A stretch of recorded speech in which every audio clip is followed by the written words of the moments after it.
Let's look at how the clustering works. Clustering, as it says, is to group or put similar records or items. It could be products, it could be sort of market segmentation, customers. You put different groups of things that are very similar in characteristics together. That's what clustering is. It could be used in market segmentation, market structure analysis. It could be used even in finance for creating a balanced portfolio. So many different examples you can find of using cluster analysis. Okay. Most often you see clustering is used in marketing, especially credit card, segmenting the customers. Okay. Now, clustering, there are two major methods, what we call hierarchical methods and non-hierarchical methods.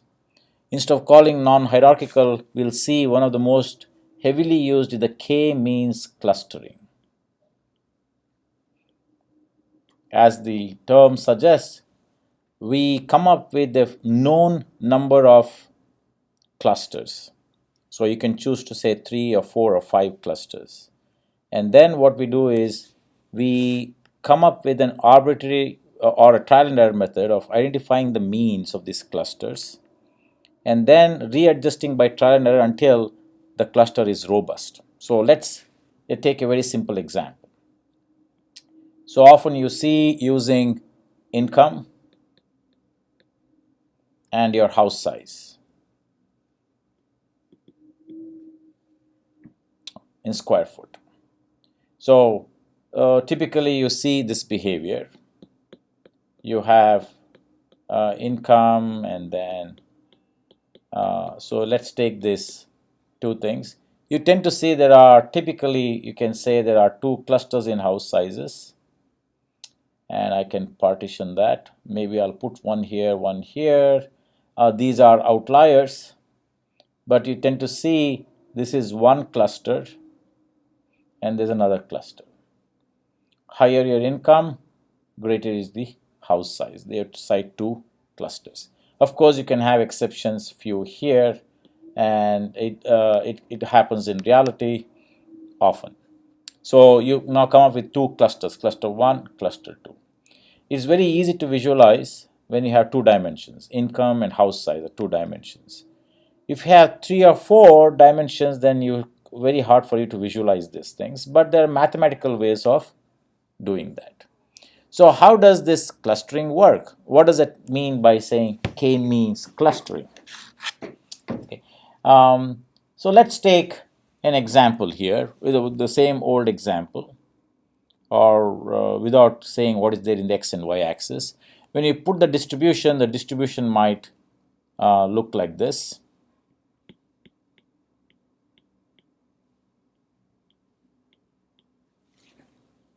Okay. So now k-means suggest, hey, I want to have say 3 clusters. I predetermine the 3 clusters. If that's the case, now the system based on the data you provided comes up with 3 means. I'm going to put the 3 means here.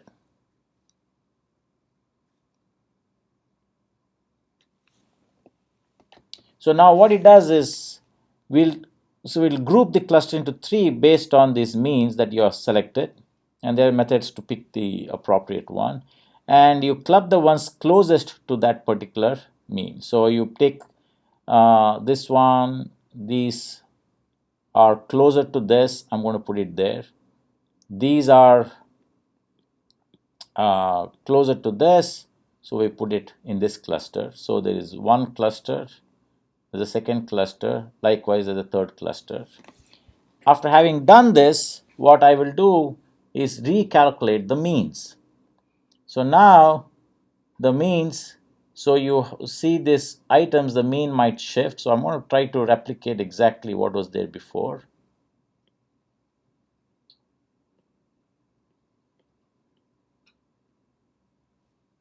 So you had, so these are the data items you had, and the means instead of, so starts to shift probably inside because it gets closer there.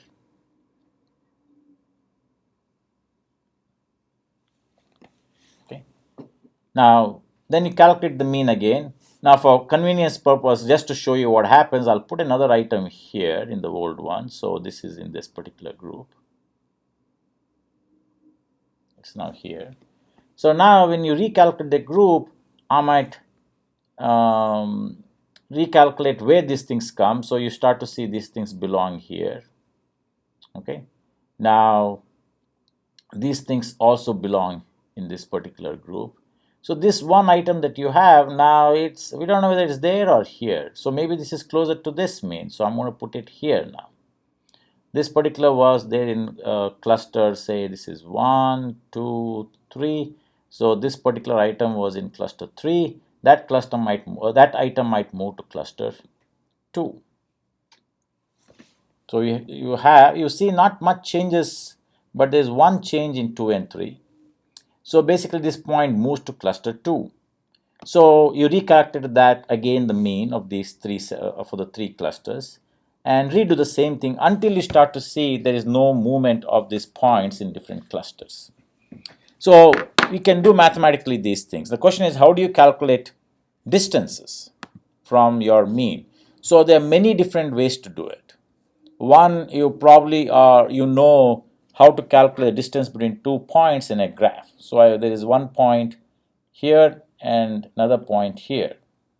I want to know the distance. So you just have, you can still remember this equation, plus y1 minus 2 whole square. So this is often called the Euclidean distance. So what you do is you want to minimize the distance within the cluster and maximize the distance between the clusters. So if you try to find these, if you call these centroids, you want to maximize the distance between the centroids, minimize the distance within the cluster to the centroid. Okay, so we say one that maximizes distance between the 2 centroids or all the centroids, and then minimize the distance within the cluster, then we say we have a very good solution. So Euclidean distance is one. You can use variance methods. We can come up with other sophisticated methods that are based on correlation, statistical distance. There is something called Manhattan distance that looks at what they call the city block distance. So there are many different ways to do it, and we won't go into various methods. So we know that k-means clustering works based on predetermined number of clusters. There's another one, what we call hierarchical clustering. In the hierarchical clustering, I put all the items as separate clusters. Okay, better to show it in a graph here. So you have all these points here. So what I do is each one is a cluster by itself. Then I start to merge them.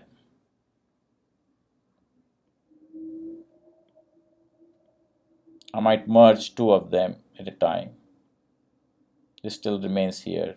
Then what I do in the next phase, I find which one is closer and start to put them together. Okay, I'll keep doing until I only left with one big cluster.